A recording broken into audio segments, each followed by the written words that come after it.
Semangat lagi, kita bisa luar biasa, moving as one. Perkenalkan, nama saya Hari Santoso, NRP 822119 dari UT Setlore.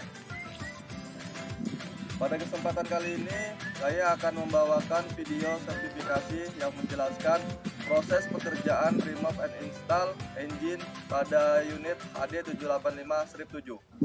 Sebelum kita melakukan pekerjaan remove and install, yang pertama kita harus menggunakan APD yang lengkap seperti helm, kacamata, sarung tangan, dan safety shoes. Yang kedua, gunakan ID card atau man permit ketika kita bekerja di tambang, dan gunakan simper saat mengoperasikan LV ataupun mengoperasikan alat berat. Dan yang ketiga, pastikan kita memasang danger tag atau personal danger tag sebelum kita melakukan pekerjaan. Terus yang keempat, kita harus tahu berapa berat komponen yang akan kita angkat nanti. Yang kelima, kita harus tahu WLL, working load limit, dan SWL, safe working load, saat proses angkat mengangkat. Ada beberapa proses yang dilakukan saat pekerjaan remove and install engine. Yang pertama, proses persiapan. Hal pertama yang kita persiapkan yaitu dokumen seperti shop manual dan partbook. Untuk shop manual dan partbook sudah saya simpan di HP untuk mempermudahkan dalam pekerjaan dan gampang dibawa kemana-mana. Untuk dokumen berikutnya yaitu ada QE4A untuk pekerjaan remove and install. Terus ada QE3 untuk testing adjusting. Kemudian ada dokumen GSA yaitu job safety analysis. Kemudian ada juga dokumen administrasi, contohnya itu seperti WO, BAPP, timesheet, dan IR, installation report. Yang kedua yang perlu kita persiapkan yaitu tools, di mana di sini ada common tools atau toolbox, terus ada torque wrench, terus ada dial jig dengan magnetic stand base-nya, terus ada tool PPM. Sedangkan untuk lifting toolnya sendiri di sini ada bel ya, kita bisa menggunakan bel ataupun rantai dengan WWL-nya minimal 5 ton. Terus ada cycle. Sedangkan untuk special tool yang kita gunakan nanti itu ada hanger, terus engine lifting dan centering tool. Dan ditambah lagi nanti ada juga pin untuk vessel sebagai lockdownnya nanti. Terus untuk alat angkatnya sendiri itu kita akan menggunakan Tadano. Yang kedua yaitu proses remove engine. Hal yang pertama kita lakukan yaitu parkir unit di tempat yang rata. Terus kita aktifkan parking brake dan ganjal tayar menggunakan wheel chock. Setelah itu kita naikkan vessel dan pasang lock pin pada vessel. Contohnya seperti ini ya. Setelah itu selesai, setelah vessel sudah kita pasang pin, kita matikan engine. Habis itu tidak lupa kita lepas untuk kabel negatif dari baterainya. Setelah itu selesai, kita lanjut untuk menutup run supply fuel. Kemudian kita siapkan tampungan untuk mengedrain dari coolant pada radiator itu sekitar 283 liter. Kemudian kita drain oli hidrolik tanknya itu sekitar 270 liter. Dan drain oli troko venter dan transmisi itu sekitar 368 liter. Kemudian kita rilis untuk AC, untuk refrigerannya ya, freonnya itu kita rilis. Terus untuk selanjutnya kita lakukan pelepasannya pada area atas, yaitu untuk cover engine hood. Terus habis itu kita melakukan pelepasan pada radiator.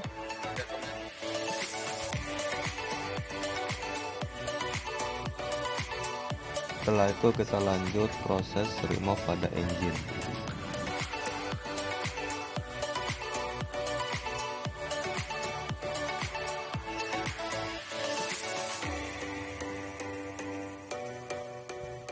Terus kita lanjut pada sisi belakang engine, di mana nanti ada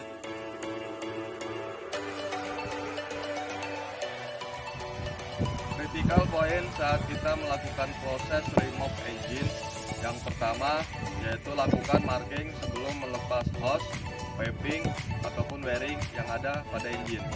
Terus yang kedua, jangan lupa kita lakban atau kita tutupin lubang hose ataupun piping saat kita melakukan pelepasan. Terus yang ketiga, gunakan special tool, hanger dan lifting tool saat melakukan proses angkat-mengangkat engine. Yang ketiga yaitu proses inspection dan measurement. Jadi sebelum kita memasang engine, untuk engine yang baru kita lakukan dulu pengukuran end play ya. Jadi ada dua pengukuran, yaitu pertama engine tanpa damper, kita lakukan pengukuran end play-nya. Dan yang kedua yaitu pengukuran end play pada engine setelah damper terpasang. Ini harapannya ketika tidak ada perubahan end play ya saat ada damper maupun tidak ada damper. Untuk standar end play-nya sendiri itu 0,14 sampai dengan 0,32 mm. Terus yang kedua kita cek ya dan bersihkan untuk bracket and rubber ya pada mounting, itu contact surface-nya ya. Kalau ada tanah pada contact surface-nya atau karat itu dibersihkan dulu. Terus untuk di lubang bautnya sendiri untuk gridnya kita tap ulang ya. Harapannya nanti kalau pas saat dimasang baut tidak susah ya dan gampang. Terus yang ketiga kita cek untuk radiator ya, bersihkan radiator sekalian mumpung ada di bawah, kita semprot after coolernya, air coolernya, terus kondensor itu udah kita lakukan penyemprotan ya. Terus kita lakukan juga untuk pengecekan kondisi dari baut pada drive shaft yang kita lepas tadi. Ada baut drive shaft itu kita lihat treadnya, terus lubang treadnya. Terus untuk speedernya kita cek juga apakah dia clearance-nya besar atau oblak, dan untuk pelumasannya apa masih ada grease-nya. Terus untuk pengecekan berikutnya kita cek untuk kondisi hose ya, hose dan wiring atau piping, apa ada hose yang rusak atau ada wiring yang terlupas ataupun mungkin ada piping yang penyok. Terus untuk berikutnya biasanya di engine lama dan engine baru tuh, di engine lama dan di engine baru tuh kadang ada komponen atau part yang tidak terikut ya, jadi kita harus matchingkan lagi kembali dari kita ambil dari engine yang lama. Dan yang berikutnya itu kita memastikan untuk kondisi dari komponen engine baru yang akan kita pasang nanti. Setelah kita dapatkan hasil dari inspection dan measurement, itu kita melakukan recommended part yang berdasarkan ranking, yang dimana untuk ranking A itu artinya part mutlak diganti. Terus untuk ranking D-nya sendiri itu artinya part kemungkinan diganti setelah dilakukan pengukuran dan presentasinya itu 60-80%. Terus untuk ranking C itu artinya part kadang-kadang diganti setelah dilakukan pemeriksaan. Itu untuk presentasinya 10-30%. Itu kita juga mengacu pada Parbook dan PSN, yaitu Part Service News. Yang keempat yaitu proses install engine ke unit. Dimana di sini critical point yang perlu kita perhatikan sebelum engine dipasang, bersihkan dahulu untuk mounting bracket dari kotoran dan harus bebas dari komponen yang mengganggu. Terus yang kedua yaitu untuk proses install itu kebalikan dari proses remove tadi ya. Terus berikutnya kita angkat dan pasang engine AC itu menggunakan sling atau rantai, dan posisikan engine itu pas saat diangkat itu sejajar ya atau rata. Terus untuk critical point-nya di sini kita menggunakan special tool yaitu engine lifting dan hanger. Dan posisikan sling atau rantai kita posisikan sling atau rantai itu agar engine itu seimbang ya saat kita melakukan proses angkat nanti. Yang kemudian jangan lupa sebelum kita memasang engine kita sudah memasang duluan untuk kasiannya ya. Secara fisik dia berbeda untuk besar kecilnya, sehingga yang belakang dan depan tidak bisa tertukar ya, kecuali untuk depan kanan kiri mungkin masih bisa tertukar, tapi kalau untuk depan dan belakang itu tidak bisa tertukar. Terus untuk berat engine sendiri itu sekitar 3,4 ton. Kemudian yang kedua itu kita pasang mounting. Setelah engine sudah terpasang, kita pasang baut engine mounting ya. Kita pasang baut engine mountingnya baik depan maupun belakang. Habis itu kita tok sesuai standarnya, yaitu 35 sampai 43,5 kg meter. Terus setelah engine sudah terpasang, kita akan melakukan pemasangan pada sisi belakang, yaitu drive shaft. Tapi di sini untuk critical point-nya, sebelum kita memasang drive shaft, kita mengukur alignment ya, kelurusan dari engine pada transmisi. Nah, itu kita bisa menggunakan tool yang disebut dengan centering tool. Jadi nanti ada dua tool, ada semacam kayak kopling, kita pasang di sisi yoke pada engine dan pada sisi yoke yang ada di torque converter ataupun di transmisi. Terus kita ikat dengan dua baut ya. Terus nanti kita kasih lurus, nanti di tengah itu ada model kayak semacam sliding. Jadi pas sudah kita pasang, dia bentuknya seperti ini, nanti tengahnya ada sliding. Jika kita masukin ini lurus, masuknya enak, itu berarti ke engine sama transmisi itu lurus ya, rata. Tapi jika terjadi kemerengan, itu pun ada toleransinya, itu kurang lebih 3 mm untuk selisihnya. Nah, jika terjadi selisih terlalu jauh, maka perlu dilakukan adjustment pada transmisi, di mana itu bisa menambahkan atau mengurangkan sim pada transmisi. Untuk simnya sendiri itu ada di sisi mounting transmisi bagian belakang. Kemudian setelah itu kita lakukan pemasangan pada drive shaft dan guard ya. Di sini untuk critical point-nya, yang pertama kita harus periksa semua komponen harus dalam keadaan bersih dan kering, terutama pada konteks surface-nya ya. Terus yang kedua, pastikan lubang baut itu tidak ada kotoran yang masuk. Terus yang ketiga, berikan LT2 pada baut. Terus yang keempat itu kita torque bolt shaft itu dengan sesuai standarnya ya, 50 sampai 62 kg/m. Setelah drive shaft sudah kita pasang, selanjutnya kita melakukan pemasangan pada pompa hoist steering. Dimana untuk critical point-nya, pertama itu periksa semua komponen harus dalam bersih dan kering. Yang kedua, pastikan lubang baut tidak ada kotoran yang masuk. Dan yang ketiga, pastikan plug atau lakban pada lubang dan hose sudah dilepas.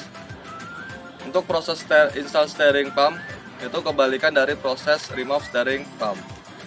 Setelah itu kita lanjut pemasangan komponen lainnya ya, yang kita lepas tadi itu sesuai dengan yang kita lepas saja untuk pemasangannya. Terus untuk berikutnya kita install radiator AC. Di sini critical point-nya, periksa semua komponen harus bersih dan kering. Terus pastikan lubang radiator tidak ada kotoran yang masuk. Saat memasang klem, nanti kita saat critical point-nya juga, ketika ada hose yang ada klemnya, itu masangnya tidak boleh sejajar, harus disilang. Setelah itu kita lakukan ini ya, refilling untuk oli engine, terus oli hidrolik, oli transmisi, dan coolant pada radiator. Untuk oli engine sendiri itu menggunakan 15W40. Untuk oli powertrain sendiri itu menggunakan PO30. Sedangkan oli untuk hidrolik itu menggunakan oli PO10. Sedangkan untuk coolant sendiri itu menggunakan AFNAC. Yang kelima yaitu proses testing and adjusting. Jadi setelah engine sudah terpasang, maka kita akan melakukan testing and adjusting. Tapi di sini critical point-nya yaitu sebelum engine running kita harus mengecek dulu ya untuk level oli engine, terus level oli transmisi, level oli hidrolik, sama level coolant. Nah, setelah itu kita pasang untuk kabel negatif baterainya. Terus lakukan bleeding udara pada fuel system.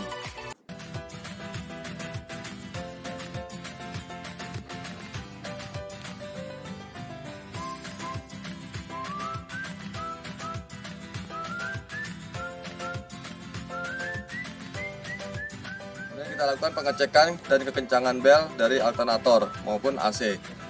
Dan jangan lupa kita berikan pelumasan awal pada shaft dari turbo sebelum melakukan running. Hal yang dilakukan setelah unit running itu kita kembali melakukan pengecekan oil level ya, level engine, hidrolik, transmisi, dan coolant radiator. Terus kita cek untuk kebocoran dan kita juga cek untuk abnormal noise. Setelah itu kita lanjut untuk bleeding udara pada brake system dan bleeding udara pada hydraulic system. Untuk tes performance engine atau ppm engine, yaitu pertama kita mengukur engine speed ya, engine speed.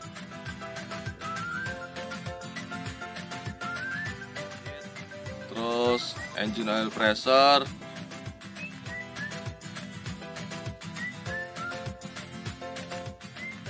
engine blow by, burst pressure, sama exhaust temperatur.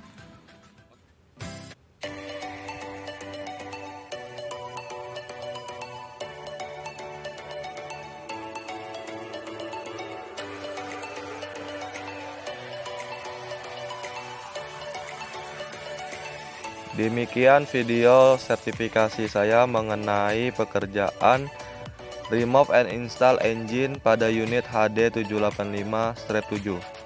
Kurang lebihnya saya mohon maaf. Wabillahi taufiq wal hidayah. Wassalamualaikum warahmatullahi wabarakatuh. Semangat pagi, kita bisa luar biasa. Moving S1.